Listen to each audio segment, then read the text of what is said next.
एक भाई का फिर सवाल है,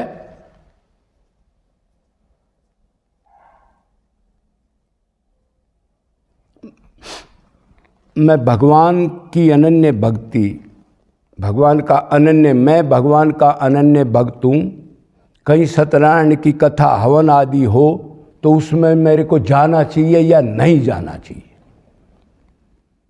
ये कहते हैं ना सत्यनारायण की कथा कई कई दिन चलती है और ये हवन वगैरह घी को फूकते हैं, देखे होंगे। कुत्ता बिल्ली को नहीं देंगे, घी को फूक रहा है और मन में चिंतन दूसरा चलता है। तो आप बताओ, उसको जाना चाहिए नहीं जाना चाहिए?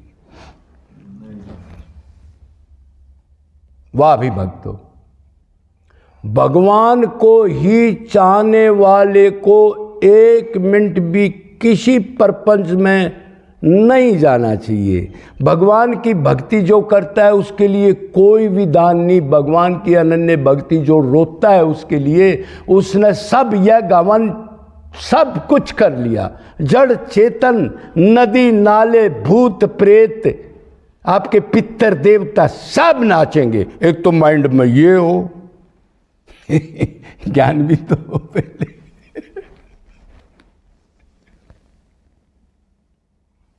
तो जहां वो कर्म कांड हो और कोई हो, अगर अनन्य भक्ति आप कर रहे हो तो एक तो आप जा ही नहीं सकते, क्यों? भगत का एक एक मिनट कीमती होता है, क्यों? शरीर क्षण भंगुर है, वो बर्बाद नहीं करता। मन जाके गलत वातावरण में नहीं जाता।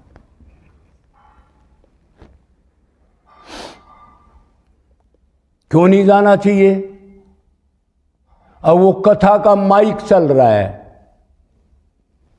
पंडित जी घड़ी का टाइम देख रहा है, दक्षिणा की सोच रहा है, मन पंडित जी का और कहीं है, निरंतर बोल रहा है।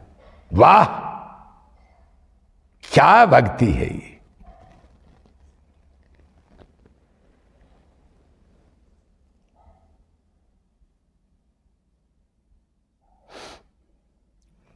और सुनने वाले को ये नहीं पता वो जल्दी जल्दी क्या श्लोक बोल गया, कोई अर्थ का पता नहीं। वो बैठा है घुघू बन के और मन को वो भी कहीं घुमा रहा है, घर में लेट तो नहीं हो जाएगा। इसको कहते हैं एक्टिंग।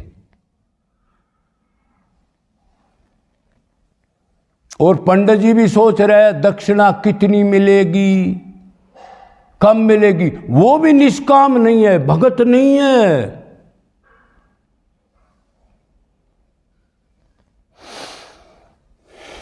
मतलब फॉर्मलिटी करना अपने स्वार्थ के लिए, और वो राजी हो जा।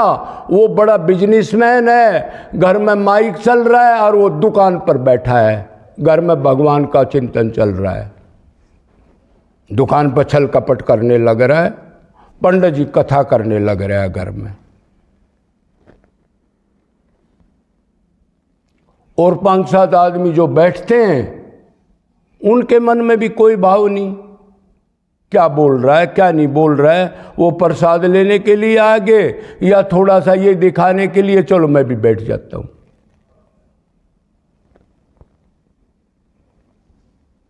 जो पंडित जी कथा कर रहा है वो धन में आ सकता है, काम क्रोध लोभ में आ सकता है, भगवान का भगत नहीं है। अपनी मर्जी से कोई दक्षिणा दे दे, वो निष्काम को भी पंडित जी को जो भाव से दे दे, लेकिन भाव से उस चीज को वो कह रहा है कि नहीं कह रहा है, उसका असर पड़ रहा है कि नहीं पड़ रहा है।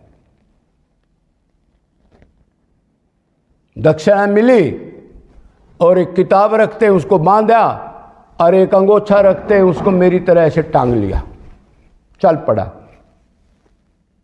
इतनी दक्षिणा मिली है, थोड़ा और देता, चिंतन चल रहा है।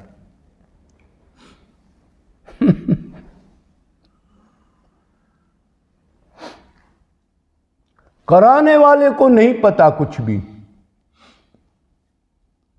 कथा भी चल रही है, कोई जानकार आ गया, उसका चाह पानी संसारिक चर्चा भी कर रहा है। कथा कराने वाला वो नारायण की कथा, क्या कौन सी कथा बताई थी? सत्यनारायण की। उसको कोई नहीं पता लेना देना, माइक चला दिया, बस मैं शुद्ध हो जाऊंगा। भेड़ चाल। उसके बाद फिर यज्ञ हवन की बात सुन लो। यज्ञ हवन कौन कर सकता है?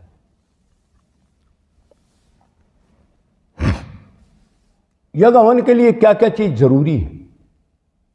एक तो निष्काम ब्राह्मण हो, ब्राह्मण ही कर सकता है यज्ञ हवन वगैरह, पहली शर्त। ये भाई आर्य समाजी वगैरह हैं तो ये तो खूब घी फुकवाते हैं, या और मेरे जैसे फुकवाते हैं, ब्राह्मण नहीं है। ब्राह्मण भी निष्काम हो, लालची ना हो, भगवान का भगत हो, तपस्वी हो, कामना ना हो, पहली शर्त। और जो यजमान कराता है, कराने वाला, उसका भी भाव हो, किसका यज्ञ कर रहा है, मतलब दूसरा चिंतन ना हो उसका, और कहीं बैठा है लेकिन चिंता दूसरा कर रहा है, और वो सोच रहा है, ये और भी मेरे जैसे बैठे हैं, वो सोच रहे हैं पंडित जी कब बंद करें, हम घर का काम करें जाके। ऐसे ही होता है क्या? कोई मन नहीं, कोई लगाव नहीं। अच्छा जी, देश काल द्रव परिस्थिति वस्तु समय ये शुद्ध हो, किस टाइम करना है, किस जगह पर करना है, ये नहीं कहीं भी करके बैठ जाए हम।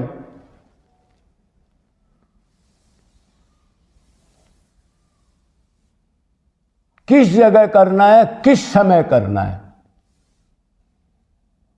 और द्रव्य पवित्र हो। आज ये हवन कर रहे हैं, टीनों में घी जा रहा है, फूक रहे हैं, बंद चीज में कितनी मिलावट है। बड़े बड़े दुकानदार, हमारे महाराज जी रामदेव का तो बहुत घी मिलता है देसी, कितना ही ले लो, कहां से आता है बताए। अरे सब ये बात देखो आप।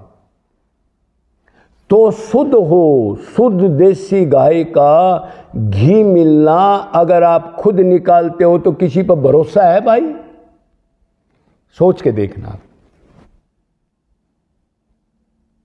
तो ये चारी शुद्ध हो, द्रव धर्म की कमाई का हो, और सुनो, पहले धर्म की कमाई और 10% उसका दान किया वेद के मुताबिक, उस धन की दान करने के बाद उसको लगाए।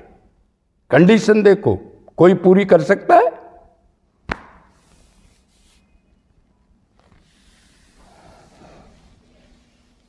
कोई मिलावट की चीज के बगैर कोई मिलेगी आपको? कोई धर्म का पैसा कोई कमाता है? धर्म से कोई आदमी 24 घंटे इस घोर कलयुग में काम कर सकता है जिसका चिंतन गलत ना हो? और यह गवन हो रहे हैं दबा करके। पंडित जी भी अपनी दक्षिणा के लिए बैठा है, वो पास बैठे देखते रहते हैं कब खत्म होगा, अगर पीछा कब छूटे ही इनसे, लेकिन बैठा है।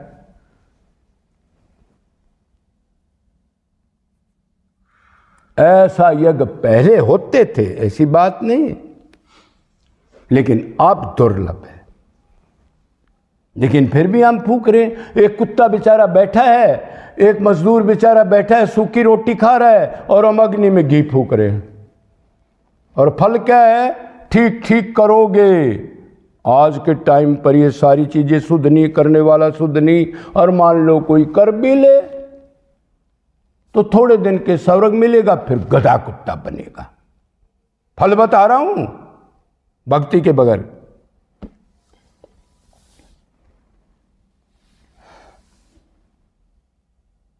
तो ऐसे फंक्शनों में प्रेमी नहीं जाते कभी भी। कृष्ण का नाम रो के ले दो, उसके लिए कोई जरूरत नहीं टाइम बर्बाद करने की। उधर भाव नहीं है, प्रेमी नहीं है, भगवान को चाहने वाले नहीं है, एक्टिंग है।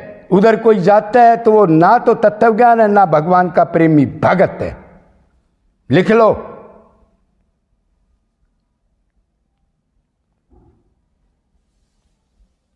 तो पहले सैकड़ों साल पहले दापर वगैरह में हजारों कोई कोई पंडित मिल जाता था, आजकल तो ढूंढने से भी, चश्मा लगाने से नहीं मिलेगा आपको, यज्ञ कराने वाला ही, और कोई द्रव्य शुद्ध नहीं, कोई भाव नहीं कराने वाले का, और वो छल कपट कर रहा है, सत्यनारायण की कथा कर रहा है, पैसे जोड़ रहा है, शोरूम खोल रहा है। तो भक्ति ही श्रेष्ठ है और जीव सेवा भी श्रेष्ठ है। अगर ये टाइम करा, ये सारी चीज करी, इसको किसी गधे, कुत्ते को, बिल्ली को भगवान समझ के अगर उतना टाइम बर्बाद ना करके उनकी सेवा कर देता। मंदिर में प्रसाद चढ़ा रहा है, किसी ने बोला जी ये कुत्ता भूखा है तो क्या मैं इसको खिला दूं या मंदिर में ले जाऊं? आप बताओ क्या करे वो? हाँ, ये काम कर दो तो तुम्हारी फिर भी धर्म की जड़ कुछ रह जाएगी, उस जीवात्मा को खुशी मिलेगी। तो